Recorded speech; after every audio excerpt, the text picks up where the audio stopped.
Friends, God brothers, God sisters, clients, if you're here. Nice to be with you today. Mona Das has invited me to speak today, so here I am. And the entitle of my talk today is The Most Important Thing to Know. I wonder what that is, the most important thing to know. Oh, I forgot to turn on my recorder here. The title of my talk today is The Most Important Thing to Know. Om Namo Bhagavate Vasudevaya. Om Namo Bhagavate Vasudevaya. Om Namo Bhagavate Vasudevaya. Recently, my old and dear God brother and fellow Sanskrit editor, Pradyumna Das, who traveled with Prabhupada for many years and edited his translations.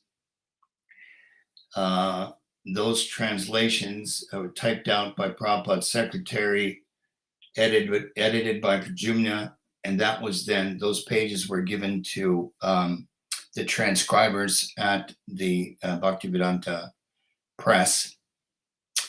And for a time, I was head of the Sanskrit editorial department in Los Angeles at the Bhaktivedanta BBT Press. So after they would transcribe it, it would come to me, and it was my turn to bring it up to a certain standard so it looked consistent and everything was correct in terms of spelling. And even though I was not an English editor, I edited lots of the English by default. But I worked on Srimad-Bhagavatam, Cantos 4 through 9 when I was there. So I too was a Sanskrit editor. Recently, Pradyumna sent me an email because we are still very much connected. And I should mention that back in the day, Prabhupada used to refer to him as Panditji. Panditji, how are you today? Like this, you know. And when they traveled, Pradyumna would collect books because that's what people like us do. We collect books. You should see all my books. We create a library. So he had one of those old tin trunks, you know, like you get in India, those old beaten up trunks. And once they put them on airplanes and take them on and off, and you're stopping in all these cities, they're just absolutely beaten up. But inside is the nectar, all the Sanskrit books and the books on Bhagavad Dharma and Bhakti Yoga and the Vedas. That's the nectar. That's the joy for people like us. Anyway, so he said to me in the email, he said, when Prabhupada was asked what was the most important part of his writings, he replied that it was the Srimad-Bhagavatam, first canto, second chapter. Wow. Let me just adjust something here. There we go. So that's what it was. And that's what I'm going to talk about today. There's no way in the world I can cover the entire second chapter of the first canto, but we'll do some highlights. I've read it myself several times, and it's wonderful.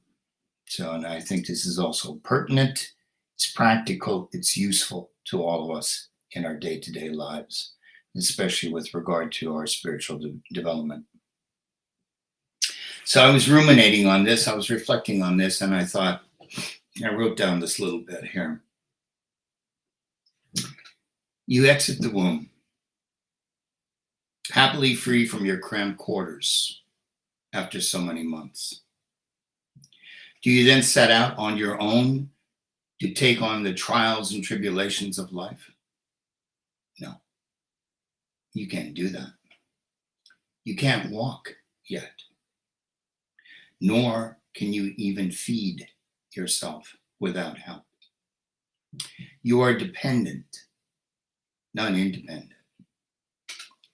Your most powerful dormant instinct is to create a bond with someone else. Someone else, what? Anyone? No. The one who gave you life, who brought you into being, into existence. The one within whose body you gestated, grew, and emerged from, your mother. You have a built-in, innate, and dormant affection for your mother, the one who gave you life. Do you know? Soon you will discover the innate and dormant affection you have for your father as well. For he too has given you life. The two of them, mother and father, have given you this body and will welcome you into their lives and their world. Hopefully. So now you form a bond with your creators. They feed you, clothe you, hold you, and rock you, protect you, soothe you, and try to keep you from pain and suffering. Wow, that's a lot. That is a lot to expect from anyone, no? But where did your parents come from? How did they get here? And their parents and grandparents, ancestors, and so on. Who set it all into motion in the beginning? A tadpole? An ape? A caveman? Sadly, surprisingly, and emphatically, no. God did. The ultimate creator of all life. Prabhupada mentions, just as there is a dormant affection within everyone for one's creators, mother, father, grandparents, etc., there is also a dormant affection within everyone for God, our ultimate creator. It only needs to be reawakened. So this is what we will try to elucidate, or Sutta Goswami, the sage who is being questioned in this chapter, he will elucidate for us. Here, Prabhupada points out in a purport, first canto, second chapter, third verse purport, he says, there's no point in arguing that a materialistic man can be happy. No materialistic creature, be he the great Brahma, who creates all the multitude, multifarious species, beings, and everything else on our planet, in our world, in our worlds, in the universe. By the way, we're not the only planet that is populated, okay? I know your scientists whom you bow down to, that's what they tell you, but they don't know. So no materialistic creature, even the great Brahma or an insignificant ant, can be happy. Everyone tries to make a permanent plan for happiness in this world, but everyone is baffled by the laws of material nature. Therefore, the materialistic world is called the darkest region of God's creation. So if this is the darkest region, why is it called the darkest region? Because the region of light and enlightenment and transcendence is the spiritual world, the spiritual energy. This is the material world, material energy. We'll explain it as we go. Prabhupada continues. He says, yet the unhappy materialists can get out of it simply by desiring to get out. Gee, I never thought of that. I never thought that I could just desire and I could get out of here. Yeah, you can. Unfortunately, they are so foolish that they do not want to escape. Although humans are always harassed by their own material creations, they still do not wish to escape. What does he mean by harassed by their own material creation? He's right. They're harassed by their own material creations, my friends, because no matter what you organize, what you orchestrate, what you bring into being, it has maybe a positive side. Not everything has a positive side. And it has a negative. It has pluses. It has minuses. Correct? There's nothing that comes without the dualities. Good, bad, black, white, fat, thin, happy, sad, desirable, undesirable. Make your list of the dualities. Left-wing politics, right-wing politics, ultra-left, ultra-right. You can continue. Such materialists, he says, are called karmis. Karmi is a Sanskrit term for those who generate karma. What's it say in Bhagavad Gita? Anishtam, ishtam, mishram, cha. 3 kinds of karma. What are they? Anishtam, undesirable, ishtam, desirable, and mishram, mixed. Karma means karmic reaction. We could argue, well, I enjoy good karma. I enjoy pleasant experiences. Of course you do. Mixed, I can get by in mixed. And positive karma, that's the best. Negative karma, well, not so good. So this is what most people are involved in. Okay? Whatever you sow, you shall reap. What goes around comes around. So he says, out of hundreds of thousands of karmis, only a few may grow tired of material engagement and feel the urge to get out of the labyrinth of repeated birth and death. Just a few people want to get out. It only dawns on a few. Yeah, very few. Such intelligent persons are called jnanis in Sanskrit. In other words, they come to a point or position of knowledge, realization, revelation. Oh, well, maybe this is not the be-all and end-all, this world.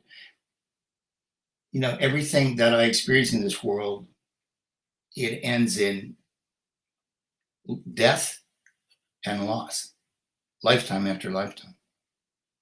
And people accept that as being what? Normal. It's not. Excuse me. Okay, so let's go to the next verse of chapter 2, verse 5, if you're following along. Canto 1, chapter 2 of the Srimad-Bhagavatam, verse 5. Munayat sadhu prashtoham bhavadbir lokamangalam yat krita Krishna samprashno yenatma suprasidati. Sutta Goswami is in Naimisharanya forest. There is a conclave of sages, Brahmins, realized souls, saints, high beings. And they have come in a very large group. I don't know how many were there. This actually took place, a long time ago, thousands of years ago. And Sutta Goswami was the honored guest. He was the speaker. So they had already put to him in the first chapter of the first canto of the Bhagavatam, they put forth their questions. So now Sutta Goswami is replying, O sages, I have been justly questioned by you. Your questions are worthy because they relate to Lord Krishna, and so are of relevance to the world's welfare. Only questions of this sort are capable of completely satisfying the self. So they're related to Krishna. Krishna samprashno. Questions regarding Krishna. Krishna is God. Krishna is the supreme personality of Godhead. God is unlimited. God has thousands only? No. Millions of forms. You have one form. The body you're in right now, that's your form. Okay? God is not limited. God has unlimited forms. It says God has as many forms and manifestations as there are waves upon the ocean. Okay? So Krishna this is Krishna behind me here. And Krishna is the most attractive person. God in the form of a person. Is God energy? Yes. Is God situated in the heart of all beings? Yes. First one, energy, is Brahman. Energy, how do I say this normally? Diversity, when he's in the hearts of all beings, including insects, birds, animals, trees, plants. And the highest level of God realization, personal realization. He's in the form of a person. Krishna is the most attractive form of the Godhead, the most beautiful, the most loving. That is why we adhere to Krishna. And if you want to read his words, read Bhagavad Gita as it is, Song of God, which is the translation by A.C. Bhaktivedanta Swami. So to finish Sutta's statement, your questions are worthy because they relate to Lord Krishna. Okay. So yenatma suprasidati, by which, yena means by which the atma, the soul, the very self, is suprasidati. Prasidati in Sanskrit means it satisfies. It brings satisfaction to the atma, to the self. But this is suprasidati. It means complete satisfaction. This is the only thing that's going to do it for you, me, and everyone else. In the purport, it states, the whole world is full of questions and answers. The birds, beasts, and men are all busy in the matter of perpetual questions and answers. In the morning, the birds in the nest become busy with questions and answers. In the evening, also, the same birds come back again and are still busy with questions and answers. The human being, unless he is fast asleep at night, is busy with questions and answers. In fact, my friends, it is a truth that many people are kept awake at night due to worry and stress, wanting answers to various questions. Has this never happened to you? It happens to lots of people. Some people can't even sleep at night because they're worried about so many different things. All right? The businessmen in the market are busy with questions and answers, he says, continuing. So also the lawyers in the courts and the students in the schools and colleges, the legislators in the parliaments are also busy with questions and answers. And the politicians and the press representatives are all busy with questions and answers. In other words, the world is overcome or overwhelmed with questions and answers. Although they go on making such questions and answers for their entire lives, they are not fully satisfied. Is it true? You may say, well, there are certain subjects that I've learned and things I'm familiar with, and I am satisfied in that subject. Okay, I'll give you that. Are you satisfied on every subject or every question you have or every thought that dawns on you? I don't think so, my friend. Let me ask you this. Historically, in our world, when has anyone ever become completely and eternally satisfied? When? Not in this world. Satisfaction of the soul Prabhupada says, continuing, satisfaction of the soul can only be obtained by questions and answers on the subject of Krishna. Krishna is our most intimate master, friend, father, or son, and object of conjugal love. These are all the kinds of relationships we enter into in this world. We may have a master, we may be the servant, or we may be the master, someone else is the servant. Friend, we have friends. Father, we may be a father, or we may be a son, of course, and we may have an object of conjugal love in the form of our spouse, our lover, our partner.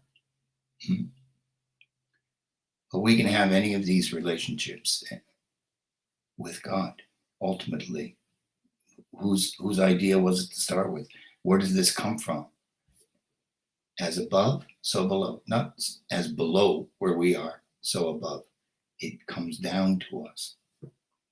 Forgetting Krishna, which we have created so many objects of questions and answers, but none of them are able to give us complete satisfaction. All things except for God, except for Krishna, give temporary satisfaction only. So if we are to have complete satisfaction, we must take to the questions and answers regarding Krishna, regarding God. We cannot live for a moment without being questioned or without giving answers. Because the Srimad-Bhagavatam, this book, deals with questions and answers that are related to Krishna, we can derive the highest satisfaction only by reading and hearing this transcendental literature. This transcendental means this is not a product of the material energy. It is not a product of human creation, because we are subject to 4 flaws or faults. Humans are subject to making mistakes. They're invariably illusioned. They have imperfect senses, and they have the cheating propensity. They're inclined to cheat. So this transcendental literature, like the Bhagavatam, comes from the spiritual realm, comes from God. One should learn the Srimad-Bhagavatam and make an all-round solution to all problems pertaining to social, political, or religious matters. Srimad-Bhagavatam and Krishna are the sum total of all things. Next verse, 6th verse. Savai pungsam paro dharmo yato bhaktir adhokshaje ahaituk yapratiyata yayatma suprasidati. There he uses this word again, suprasidati. In the previous verse, yenatma suprasidati. In this verse, yayatma suprasidati. What is the translation for the verse? The supreme occupation, dharma. What does it say here? It says, paro dharmo. Dharma is occupation, occupational duty. It's your duty, it's your obligation, It's you acting in harmony with your nature and using your natural inclinations and qualities, God-given.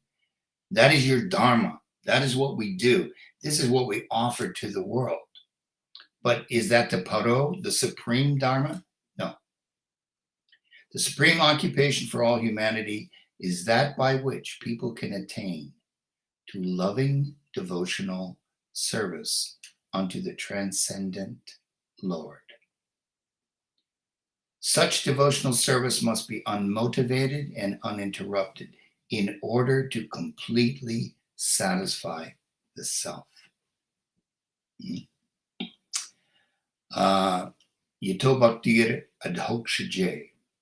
This is the transcendent Lord, adhokshaja, another name for God, by which the soul becomes completely satisfied. Ahituki apratiyata. Ahituki means, comes from the root hetu, which means cause. Ahituki means causeless. It has no particular motivation. Everything we do in this world, almost everything, my friends, has a motivation. There's something behind it. Okay, I'm going to see if I can organize this because I want this. I want that, or I want to see this happen or that happen. This is causeless. It's without cause. Why? We can't even actually, it's very difficult to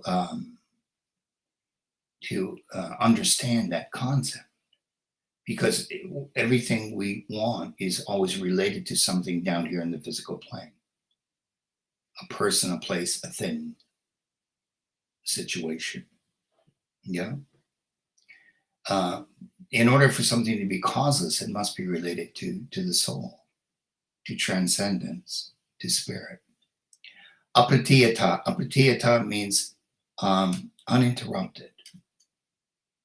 In other words, you have to get onto the wavelength, a spiritual wavelength. You have to get onto that subtler wavelength or dimension of perception, which is spiritual nature, non-material. Again, yayama, by which atma, the self, is supersedity, fully satisfied. Okay. Next verse. Verse 7. Bhagavatam, Canto 1, Chapter 2, verse 7. Vasudeve Bhagavati Bhakti Yoga Prayojita Janayat Yashu Vairagyam Jnanam Cha Yad Ahaitukam. By rendering devotional service unto the personality of Godhead, Sri Krishna, one very quickly acquires causeless knowledge and detachment from the world. Again, causeless knowledge. Vasudeva Bhagavati Bhakti Yoga Prayojita. Prayojita means by rendering, by applying or rendering Bhakti Yoga. Bhakti Yoga, there are many systems of yoga. Bhakti is the highest. How do we know that? What is that? What a bold statement to make. How can you just say Bhakti Yoga is the highest? What about Raja Yoga? What about Ashtanga Yoga? What about Pranayama Yoga? What about Karma Yoga? What about Jnana Yoga? That many? Oh yeah, there's plenty. So why is Bhakti the highest? Because it's the yoga of love and devotion. What is everybody searching for in this world, my friend? What? Love. Everybody. Who? Who isn't? Everybody is. And encompassing it, what is encompassed within that love is recognition. Do you see me? Do you get me? Do you understand me? Do you appreciate me? Do you love me for who I am? That's what we're all looking for. All of us. Where? Everywhere. At work, among our friends, certainly with our spouse, with our children, with our parents. Some people will wait their whole life. I have thousands of clients, my friends. This is my 45th year of doing Jyotish, Vedic astrology. I have thousands of clients over the years. People will wait an entire lifetime hoping that when will dad recognize me? When will mom recognize me? When will she acknowledge me and everything I've done? This is not uncommon. Okay. So that's what we're looking for. We're looking for love. That's why Bhakti Yoga is the highest. Here's love. 7 levels of love. Love of spouse, love of children, love of extended family, love of nation, love of humanity, universal love, love of God. There's only one of those levels that encompass all the rest, and that's love of God, because we are all parts and parcels of God. Mm-hmm. So when you love God, that is only then will you be able to love everybody and everything else. That's why we make that statement. So back to this verse. By rendering devotional service, one very quickly acquires causeless knowledge and detachment from the world. Vairagyam is detachment. What? Didn't I tell you you can love here? Yes, you can love here. You can love people. You can love things. You can love playing tennis. You can love singing. You can love watching rugby. Yeah. But those loves are not ultimate. So that which will include everything. Vairagya means to become detached. You can love, but you cannot be attached. Why? Because everything has a beginning, a middle, and an end in this world. So it doesn't matter. You may have it at some point. You will lose it. Death, loss, things come to an end. So vairagyam and jnanam. One acquires causeless knowledge and detachment. Causeless knowledge, this is not knowledge specific to a material thing. It's causeless knowledge, again, satisfying the soul. Next verse.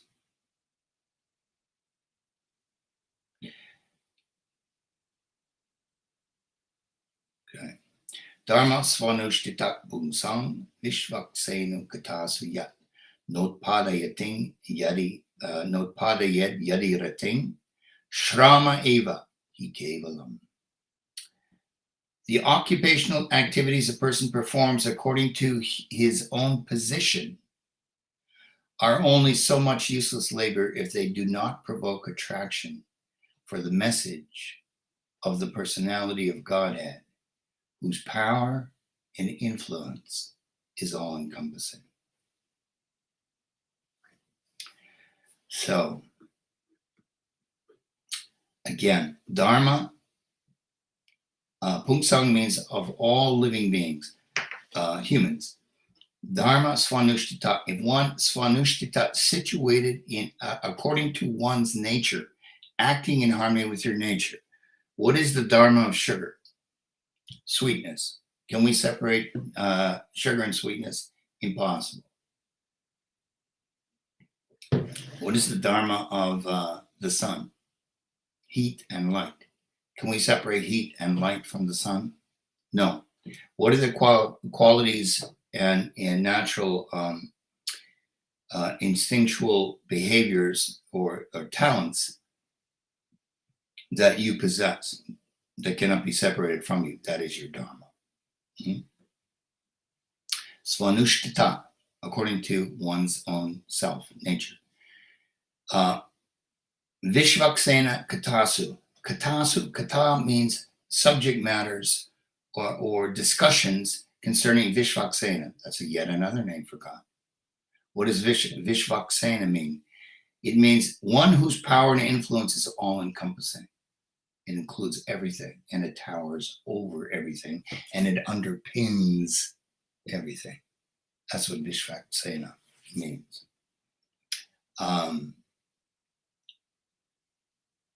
Notparayad yadirating. Utparayad means it produces shrama evahi kevalam. It's only so much useless labor if it does not provoke attraction for the message of the personality of Godhead. So shrama means useless labor. Well, we could argue, yeah, but I do think I have to work, so I have to make money and I feed my family. Yeah. But we're not criticizing you for that. But what part of your life do you regularly and with focus connect yourself to God by reading about him, by listening to his words, by meditating on him? Because that's that by doing that, it will provoke attraction, familiarity, recognition, and enable you to develop a relationship with God. That's the whole idea behind Bhakti Yoga. A relationship. What do you mean, like a theoretical relationship? No. Not a passive concept of a relationship, a dynamic relationship where you can feel God in your life, reciprocating with you. Even though you may not yet be able to see him, you can feel his energy. You can feel how he has responded to you by opening doors for you, by saving you from having gone through that door, by protecting you, by loving you, and by giving you knowledge, realization, revelation. In the purport, Prabhupada mentions, there are different occupational activities in terms of a person's different conceptions of life. To the gross materialist who cannot see anything beyond the gross material body, there is nothing beyond the senses. Therefore, his occupational activities are limited to concentrated and extended selfishness or self-centeredness. What does that mean? Concentrated selfishness centers around the personal body. This is generally seen amongst the lower animals. Extended selfishness is manifested in human society and centers around the family, society, community, nation, and perhaps the world, with a view to gross bodily comfort and sense enjoyment. Above these gross materialists are the mental speculators who hover aloft in the mental spheres, and their occupational duties involve writing poetry, coming up with philosophy, or propagating some ism with the same aim of self-centeredness, which is limited to the body and the mind. Isms, coming up with isms. What does he mean by isms? Well, here's some isms for you. Materialism, communism, totalitarianism. Well, that is pretty much what the governments are heading toward now. Throughout the world, they're becoming totalitarian. Patriotism, colonialism, that was big back in the day. Let's go conquer another country and take over. Romanticism, big one, still. Intellectualism, existentialism, well, there's your philosophers. Humanitarianism, well, that's got to be a good thing. Yes, but it's not ultimate. It's only here and now. It will not help us eternally. Egalitarianism, conventionalism, unconventionalism, libertarianism, transsexualism, popular one nowadays, more in the news. Multilateralism, well, that's a good one. It means we get along with everybody, perhaps. Neoconservatism or neoliberalism, it's opposite. And here's the big one these days, my friends, with what's been going on the last couple of years, apocalypticism. People are predicting the apocalypse. It's all coming to an apocalyptic conclusion, so they said, some of them.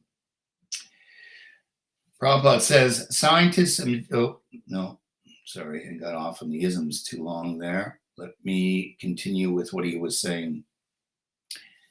But above the body and mind is the dormant spirit soul, whose absence from the body makes the whole range of bodily and mental selfishness completely null and void. But unenlightened people have no information of the needs of the soul. What happens when the soul leaves the body, my friends? Done. We're done here. Wake up, wake up, wake up. He's gone. If you open him up, you'll see all of his organs are there. Everything is there. He's gone. Right? So it renders all of these actions down here in the material world null and void. Prabhupada continues. The need of the spirit soul is that he wants to get out of the limited sphere of material bondage and fulfill his desire for complete freedom. He wants to get out of the covered walls of the greater universe. You can say, no, I don't want to get out of the universe. No, you don't, because that's your ego. We're not talking about your ego that's identifying with everything here in the material sphere. We're talking about your soul. Your soul wants to get out because he's trapped inside, in case you need me to tell you. That's what Prabhupada's telling you here. Prabhupada continues. He wants to see the free light and the spirit. That complete freedom is achieved when he meets the complete spirit, the personality of Godhead. Again, I'm going to repeat what I said at the beginning. Prabhupada's statements. There is a dormant affection for God within everyone. And you can say, yeah, but I don't feel any dormant affection for God. No, because it's still way, way too dormant. It is buried under heaps of karmic behaviors, karmic reactions, and material conditioning after thousands of lifetimes. What does it say in the Mahabharata? Let me think of the verse here. Sargakoti sahasrani maranantasu mortishu. Millions upon millions of births have to be gone through in all the various species by the individual soul in all these successive forms he assumes, all of which are subject to death. Mm-hmm. So if you haven't realized this dormant affection for God, it's because you're still buried under all this conditioning. So he says, in the form of perverted affection for gross and subtle matter. Therefore, we have to engage ourselves in occupational engagements that will evoke our divine consciousness. That is it, right there. He continues, this is possible only by hearing and chanting the divine, chanting, repeating, or chanting mantra, or chanting kirtan, the divine activities of the Supreme Lord, and any occupational activity which does not help one to achieve attachment for the hearing and chanting of the transcendental message of the Godhead is said herein to be simply a waste of time. This is because other occupational duties, whatever ism they may belong to, cannot bring liberation to the soul, cannot free the soul from samsara, repeated birth and death. There's your hamster wheel, my friends. How many times have I told you that? That's your hamster wheel, repeated birth and death. Prabhupada says even the activities of the salvationists, people who are looking for moksha, get off the wheel of repeated birth and death, are considered to be useless because of their failure to pick up the fountainhead of all freedoms. The gross materialist can practically see that his material gain is limited only to time and space. Welcome to the realm of time and space, my friends. This is it. There's only so much space, and it's dictated, everything is dictated by time.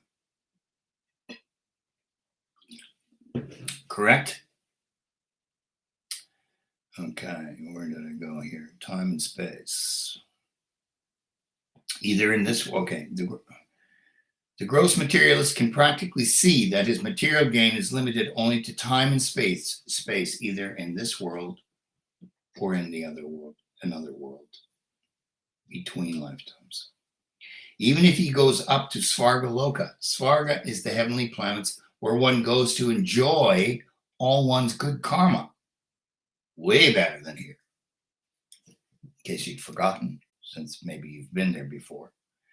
He will find no permanent abode for his hankering, yearning soul. All the planets in this world, the heavenly planets, the earthly planets, and the hellish or lower planets, there is no permanent abode that is going to satisfy the soul. That's what he's saying. The hankering soul must be satisfied by the perfect scientific process of pure devotional service. Oh, now he's calling it scientific. This is not religion, my friends. I grew up a good Catholic boy. I was an altar boy. I learned Latin, and I served the priests on the altar, and I learned religious dogma. This is not religion. Hinduism is religion. Judaism, Protestantism, Mohammedanism, or Islam, these are all religions. This is not a religion, it's a science. Yoga is a science. It's the science of extricating the soul from samsara, repeated birth and death, and returning to home, back to Godhead, back to where we came from, where we belong with God. It's a science. Okay. Pure devotional service. Prabhupada says, scientists and materialists do not understand this. Yeah, well, there's a news flash. Thus far, material and scientific advancement here in this material world is limited within the scope of the material energy. All the achievements that they have made all come within the realm or the scope of the material energy. You can't argue that one. And then he says they have not yet succeeded in discovering the spiritual energy. Otherwise, they would have given life to the dead man. That has not been possible. Suppose a man is dead. What is death? Death means this. This is a beautiful explanation of death. Death means the separation of two energies, the material energy and the spiritual energy. The body, the soul. Material energy is Mahamaya. This energy here is Mahamaya. Maya means energy. Mahamaya is the great illusion where we think we're these bodies. Now we're not identifying with ourselves as soul, spiritual spark, eternal. And the spiritual energy is Yoga Maya. That's the internal energy of the Godhead.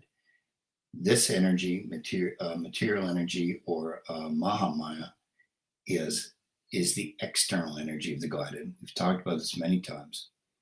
As stated in the Bhagavad Gita, Mamaya Vangsho, Jivaloke, Jivabhuta, Sanatana.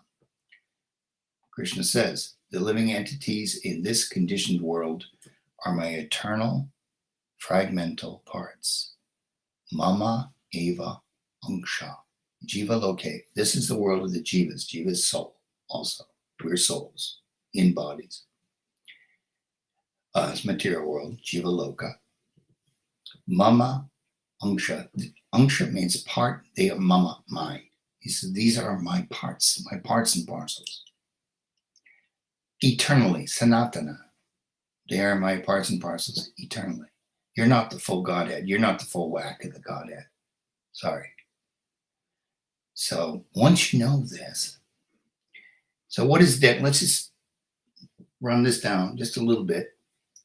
What is the difference between Yoga Maya, the internal spiritual energy, and Mahamaya, the external material energy? Yoga Maya brings union. Mahamaya brings separation. Yoga Maya, the internal energy, brings concord. Mahamaya, the material energy, brings discord. Yoga Maya, the internal spiritual energy, brings integration. And Mahamaya, the material energy, at some point in time, brings disintegration. Everything put together sooner or later falls apart. It was actually a line from Paul Simon too. Internal energy, Yoga Maya brings connection, and the external energy brings disconnection. Okay, in the purport, 10th verse, Prabhupada says, just a little bit of the purport, I'm not reading the verse. All spheres of life are directed towards sense enjoyment. He says, the completely bewildered material civilization is wrongly directed toward the fulfillment of desires for sense enjoyment. In such a civilization, in all spheres of life, the ultimate end is sense enjoyment. In politics, social service, altruism, philanthropy, and ultimately in religion or even in salvation, the very same taint of sense gratification is ever increasingly predominant. In the political field, the leaders of man fight with one another to fulfill their personal sense gratification. Did you know that a lot of the people that go into politics, it's all about them and their career ascension? You can see, well, certainly here in Ireland, oh my God, it is so egregiously obvious. These people will be given a ministership in the cabinet of the government. And this guy's given the health service, this guy's given housing, different things, as you know. And he fails miserably at this. And 4 years later or 6 years later, after he's done, or that government is done, it's worse than it was before. Okay? But he's loyal to the party. So then when they come into office, or if they come into office again, they make him minister of another portfolio.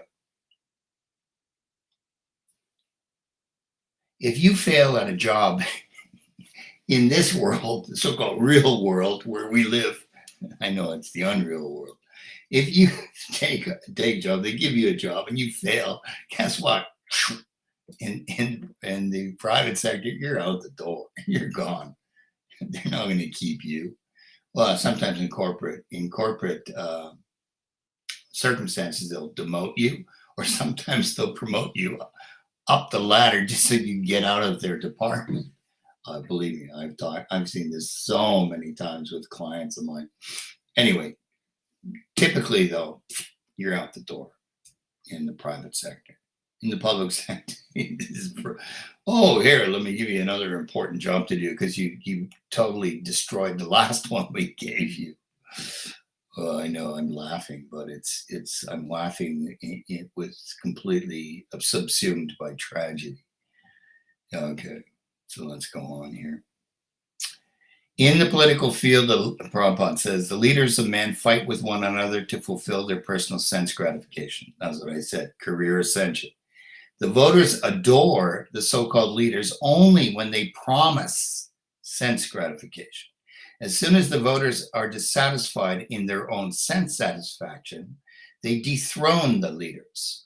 The leaders must always disappoint the voters by not satisfying their senses. So if they don't satisfy their senses, they will disappoint the voters.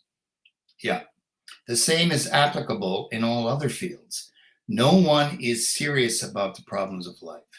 Even those who are on the path of salvation desire to become one with the absolute truth and desire to commit spiritual suicide for sense gratification by merging into the oneness of that Brahman, of the energy of God, and losing their identity. Now, I'm not going to go into the details of that because I don't have time for that. But that's what Prabhupada says. Okay. All right, we're doing pretty good. I'm almost done here, so my timing's pretty good. We're on to the 13th verse of the second chapter. Atat pumbir dvijashreshta varnashrama vibhagashaha svanushthitasya dharmasya samsiddhir haritoshanam. Translation, O best among the twice born. Yeah, this is Sutta Goswami. He's addressing all of the saints, sages, and realized souls who are sitting in front of him, his audience. It is therefore concluded that the highest perfection one can achieve by discharging the duties prescribed for one's own occupation. Again, svanushthitasya dharmasya, svanushtita dharma, your dharma, which is indicative of your nature. Which is peculiar to who you are, your God-given gifts. Prescribed for one's own occupation according to the natural divisions and orders of life. Okay, I better say this over because it won't make sense. O best among the twice born. It is therefore concluded that the highest perfection one can achieve by discharging the duties prescribed for one's own occupation or one's own nature, according to the natural divisions and orders of life or society, is to please the personality of Godhead. That's the highest perfection, to please God by your actions. Okay?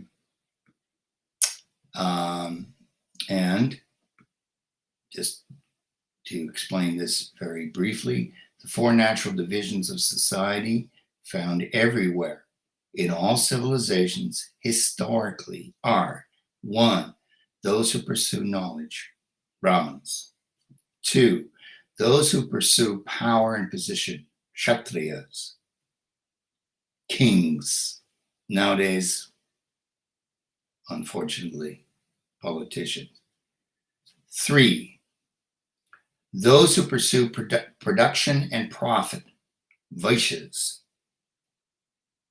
right? And 4, those who pursue employment such as laborers, tradesmen, and craftsmen, Shudras. These are the natural 4 divisions of society. It's even reflected in playing cards. Did you know that? There are 4 suits. Hearts, Brahmins; clubs, Kshatriyas; diamonds, Vṛṣas. They're all about profit. And spades, Shudras. There it is, my friends. It's everywhere. 14th verse, same wonderful chapter. Chapter 2, Canto 1. Tasmad ekena manasa bhagavan sattvatāṁ patahi Shrotavya kirtitavyascha dhyeya pujash chanityada. Therefore, with one pointed attention, ekena manasa, with the mind, manasa with the mind, ekena, one pointed, single point. One should constantly hear about, shrotavya, glorify, kirtitavyascha, remember, dhyeya also means meditate upon, and worship, puja, the personality of Godhead, who is the protector of the devotees. Beautiful. That's where God should be in your life, that you are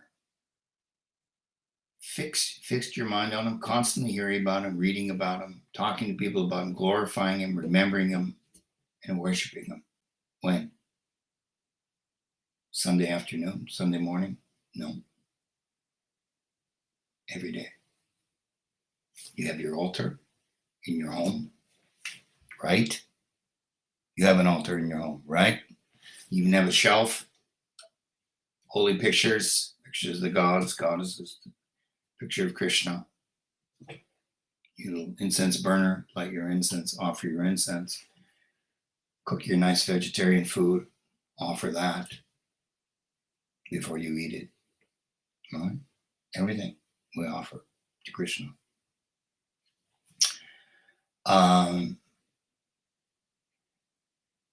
It is said in the Shastra, in the Vedas, that God is partial to no one. It's true. He is impartial. But he responds differently to his devotees. Why? Why would he respond differently to his devotees if he's impartial? Because the devotee is endeavoring to establish a personal relationship with him. That's why. And therefore he becomes your friend. Bhakto si me saka jeti. What does Krishna say to Arjuna? Why am I telling you all this? Bhakto si me saka jeti. Because you are my devotee and my friend.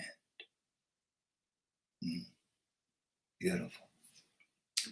So Prabhupada says here in the purport, if realization of the absolute truth is the ultimate aim of life, it must be carried out by all means.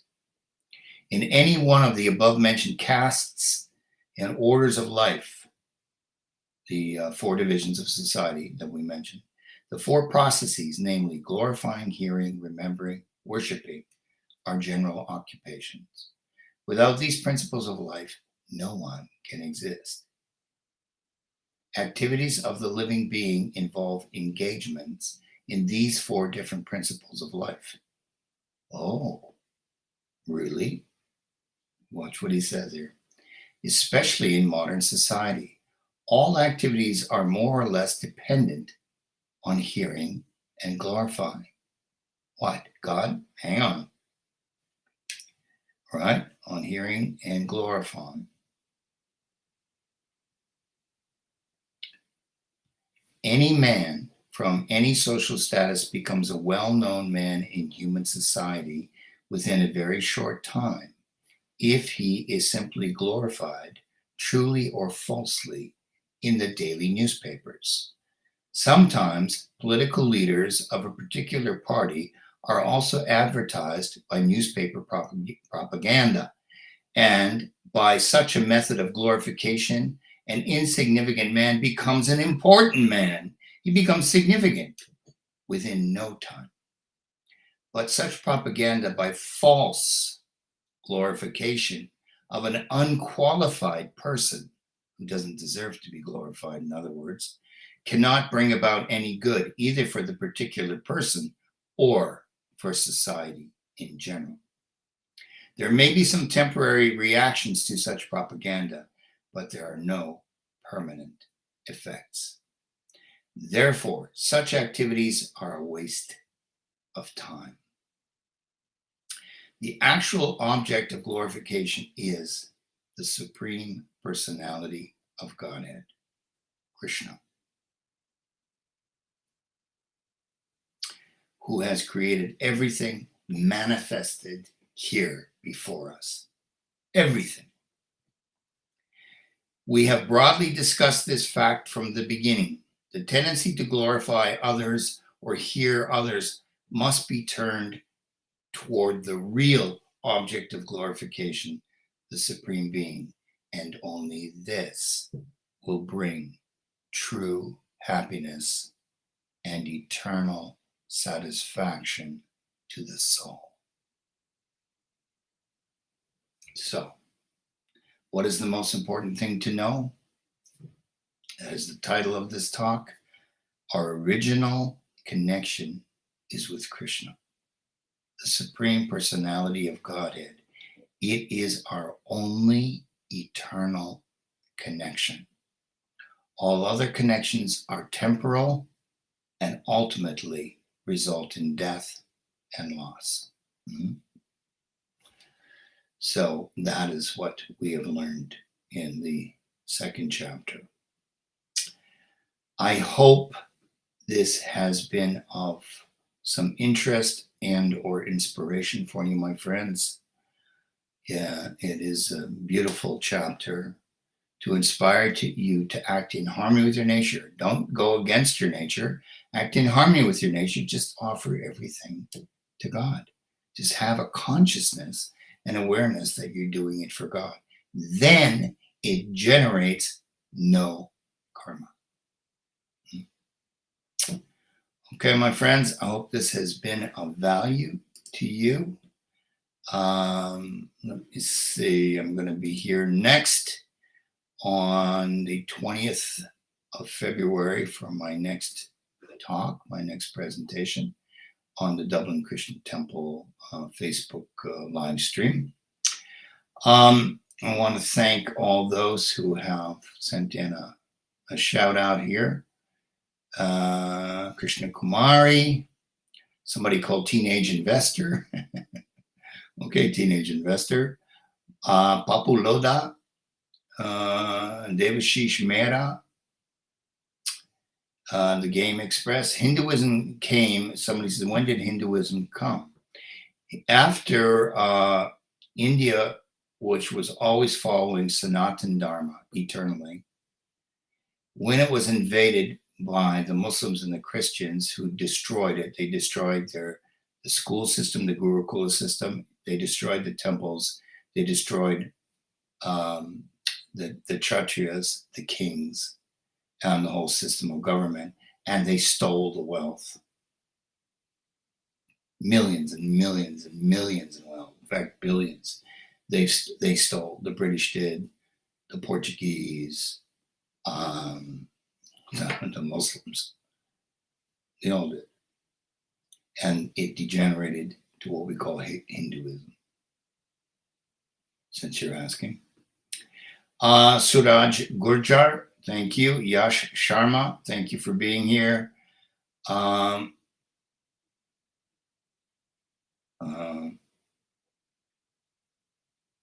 Can I explain this verse? Jayate mite bhakti chin nine bhutva bhavita bhanabuya. Ajo nityam shashvato yam purano nahanyate hanyamane sharire. I know that verse. For the soul, there's never birth nor death, nor having one spin does he ever cease to be. He is unborn, eternal, undying. He is not slain when the body is slain. He does not die when the body dies. That's what that verse means. The soul is eternal. Okay, that's from, who asked me that question? The Game Express asked me. Ananya, thank you. Jai Shri Krishna, Gopal. Dublin Christian Temple says, excellent class, Prabhu. Profound lesson. Jai, Prabhu. Oh, it's Manuji. Okay, my friend. Good to, I'm sorry I can't see you, Manu. Manu is a great soul. I love Manu. We haven't been together since this whole place was shut down. They put masks on us and would not let us go to our places of worship. This is a travesty. This is an absolute travesty. I haven't seen Manu. I haven't even been able to look him in the eyes and chat to the guy for how long's it been now, Manu? God. 2020, 2021. Yeah. Anyway, my friends, I wish you all the best. I love you. I hope this has been inspirational for you. Let's get through this thing together and get off this wheel of repeated birth and death and go back to the spiritual world. Hey, you're looking at it behind me. That's Goloka Vrindavan. There's Radha and Krishna. I mean, what's not to like? My god brother and my client, Vishnu Das, he painted that. That's his best painting. I mean, he's got great paintings. He's a wonderful artist. That's his masterpiece. Ask anybody that's seen it. So, okay. Jai Hare Krishna, Namaste, Pranam. See you again.